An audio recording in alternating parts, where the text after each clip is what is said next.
Assalamualaikum warahmatullahi wabarakatuh. Rahayu, rahayu, rahayu. Sekarang saya berada di tempat petilasan Angklung Dharma di Desa Wotangare, Kecamatan Kalihidu, Kabupaten Bojonegoro. Sekarang mari kita lihat petilasan Prabu Angklung Dharma.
Ceritane Prabu Angklung Dharma kok saged dugi mriki pripun ceritane matur Ceritane iku nek diceritake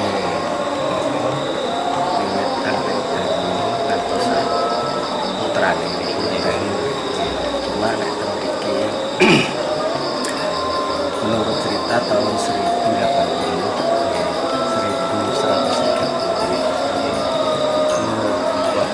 raja yang arif bijaksana sakti mandraguna namanya Prabu Gendroyono.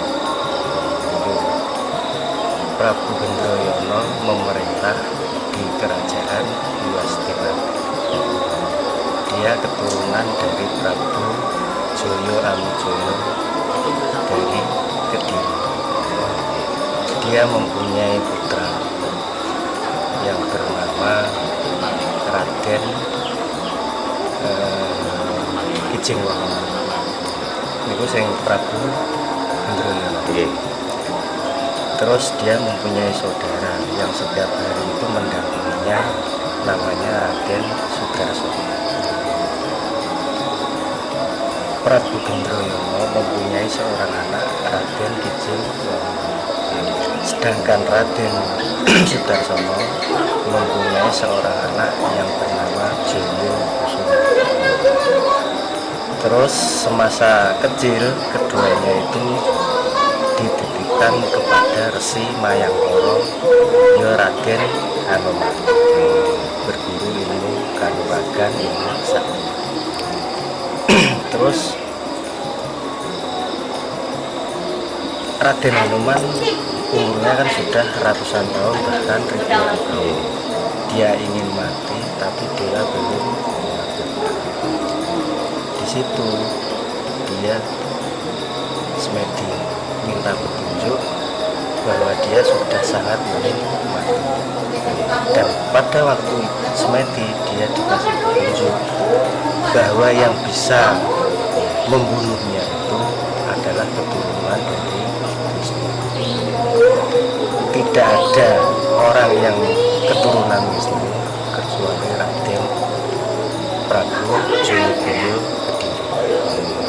Dan pada waktu itu dia itu memikirkan gimana caranya Prabu Joyoboyo itu bisa membunuhnya. Dan dia mengutus muridnya Kijing Wahono yang Raden Joyo Kusumo untuk menggoda putrinya Prabu Joyoboyo. seketika itu keduanya saling memadu kasih. Pada saat itu keduanya itu saling memadu kasih, terlihatlah yaitu patih dari Prabu Jayabaya yang bernama Naru Supatmo. Dia patih. Melihat kejadian seperti itu, Patih Naru Supatmo langsung melaporkan ke Prabu Jayabaya. Nah, seketika itu Prabu Jayabaya sangat marah, pergi ke Kaputren. Melihat kejadian seperti itu, Prabu Jayabaya mau membunuhnya. Pada saat itulah Raden Kijing Wahono bersama Raden Jayabaya itu melaporkannya kepada gurunya yang Raden Hanuman. Dan seketika itu Raden Hanuman mau memintakan maaf kesalahan dari muridnya tadi. Jadi karena sudah terlanjur marah, Prabu Jayabaya melihat Kijing Wahono dan Jayakusuma itu, dia langsung membunuh sangat panah, dan terjadilah dia dipanah. Melihat kejadian tersebut,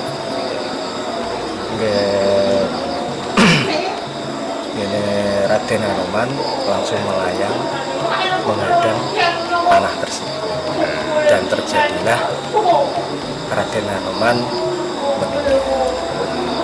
Nah, sebelum dia meninggal, dia itu ingin memintakan maaf kesalahan dari kedua muridnya tadi, dan dia mengucapkan terima kasih kepada Prabu Jayabaya bahwa dia telah menyempurnakan jasa.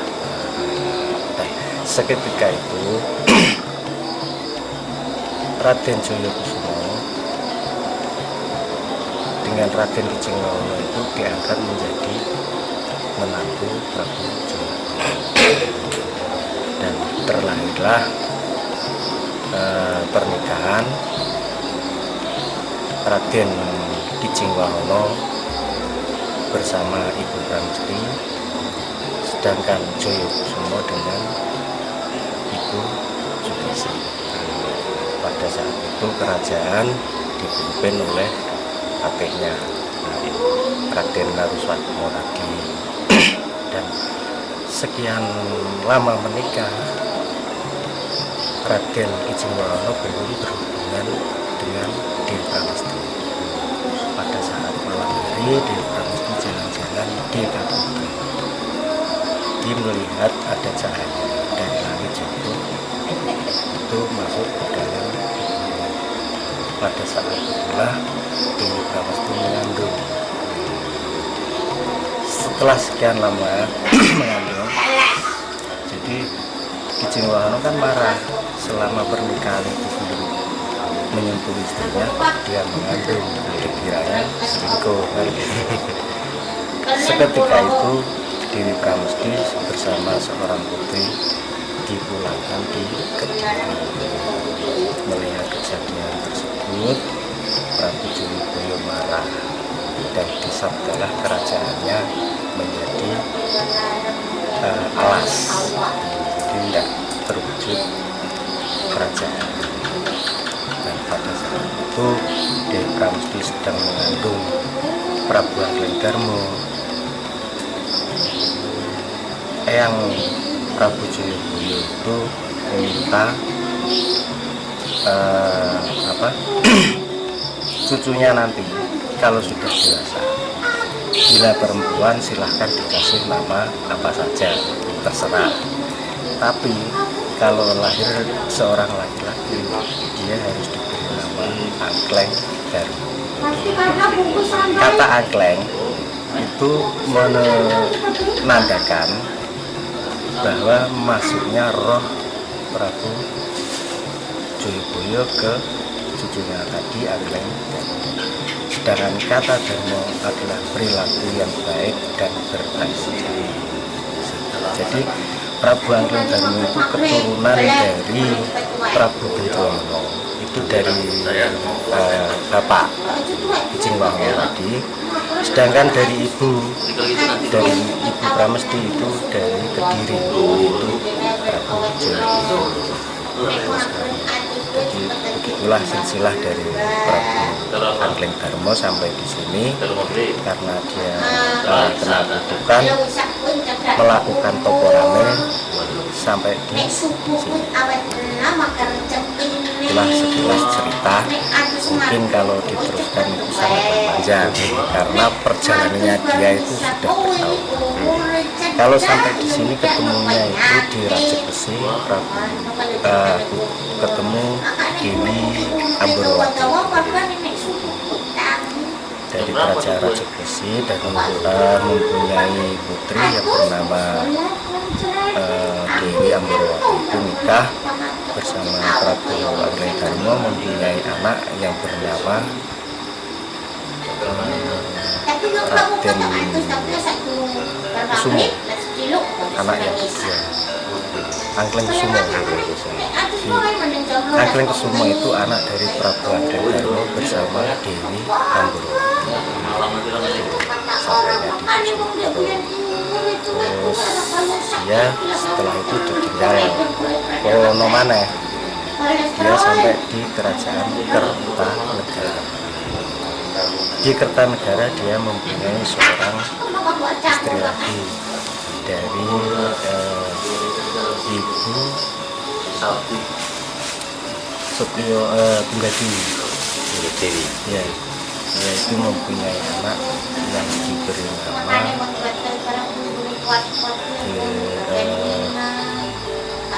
Danurwendo. Itu dari anak yang ketiga.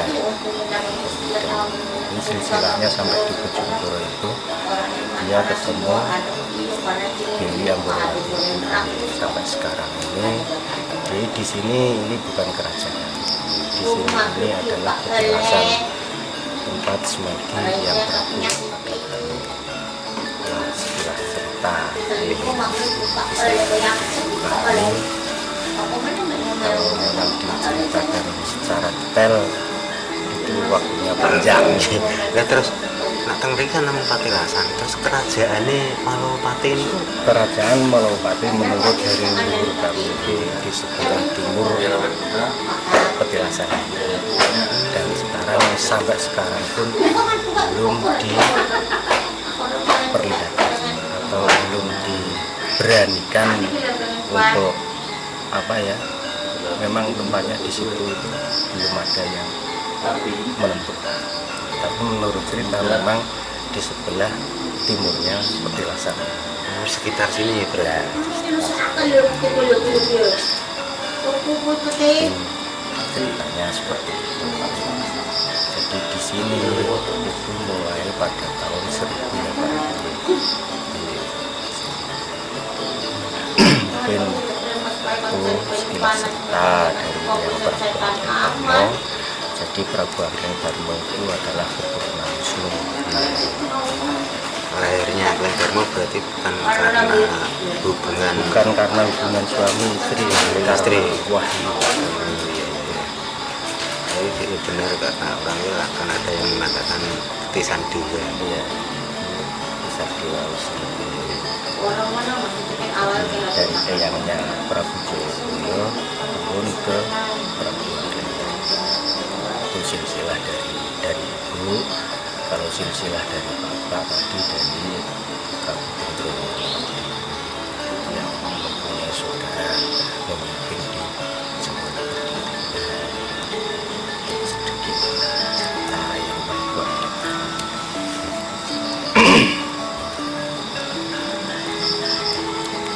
Petilasan berarti di tempat semedi, tempat semedi.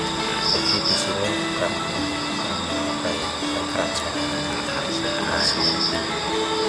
makam. Terus makamnya Angkleng Darmo itu kalau di cerita itu yang Prabu Angkleng Darmo itu tidak ada makam karena dia musa yang bersama Sasa. Itu kalau di cerita. Mungkin kalau ada makam ada apa, memang saya tidak ada cerita. Jadi cerita yang diberikan kepada saya itu yang saya. Jadi kami pun juga meneruskan apa kata leluhur kami, tidak mau mengubah cerita.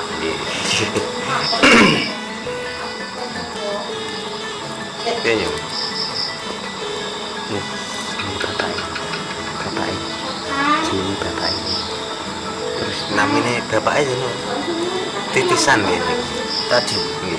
ya, jadi yang dinamakan kata angkleng itu adalah masuknya roh Prabu Jayabaya ke Prabu Angkleng. Yang dinamakan kata angkleng itu. Kata angkleng masuknya roh Prabu Jayabaya ke cucunya Prabu Angkleng. Yang dinamakan turun wisnu. Kata dharma adalah perbuatan baik dan bertanggung jawab. Itu dinamakan kata-kata angkleng. Jadi mungkin belum banyak foto angkleng dharma ini. Dari sedikit ceritanya itu, kata angkleng itu masuknya roh Prabu Jayabaya ke Prabu Angkleng. Itulah yang dinamakan turun wisnu. oh nggih niki bapak asmine sinten nggih Saya Abdul Kasir Abdul Kasir dari Desa Wetangare, Kecamatan Paidu. Saya berada di Desa Kedurmas, RT 10 RW 2. ngapunten Pak Di sini baru mau 1 tahun. ngapunten Pak nggih jenengan niki juru kunci generasi kepinten Pak nggih Setahu saya itu saya sudah yang ke-7. Jadi sebelum saya tidak tahu ya, mungkin sudah ada beberapa yang saya ketahui dari saya sendiri loh, ini sudah yang ke-7. Mungkin dari dulu sudah ada, cuma saya tidak dikasih tahu ada beberapa generasi. Jadi setahu saya sendiri itu saya di sini sudah yang ke-7. Kados juru kunci ngoten iki trah turunan apa tunjukan? Di Dari sini desa. juru kunci tidak ada keturunan dari yang Prabu Angkleng Dharma. Di sini ditetapkan dari pihak desa. Begitu. Di desa mengajukan di dinas. Desa punya pilihan beberapa orang yang mampu mengelola petilasan itu, yang sanggup. Jadi tidak ada keturunan dari yang Prabu, tidak ada. Barangkali keturunan dari orang tua bapak atau mbah-mbah itu nggak ada, Pak? Tidak ada. Jadi selama pemerintahan Desa Wetangare ini, kepala Desa Wetangare yang pertama ya, entah itu tahun berapa masih zaman penjajah, itu sudah dilakukan seperti itu. Kepala desa yang pertama itu menunjuk orang yang di sini, terus yang kepala desa yang lagi juga menunjuk orang yang di sini. Jadi turunnya itu dari pemerintahan desa. Paling tidak kan orang yang ngerti silsilah, Pak. Mau belajar sejarah paling tidak Iya, gitu. paling tidak seperti itu. Jadi kalau semua diceritakan itu semalam tidak habis. Karena perjalanannya yang Prabu Angkleng Dharma itu dari awal sampai akhir, kalau dicerita buku saya itu sampai di anaknya yang terakhir.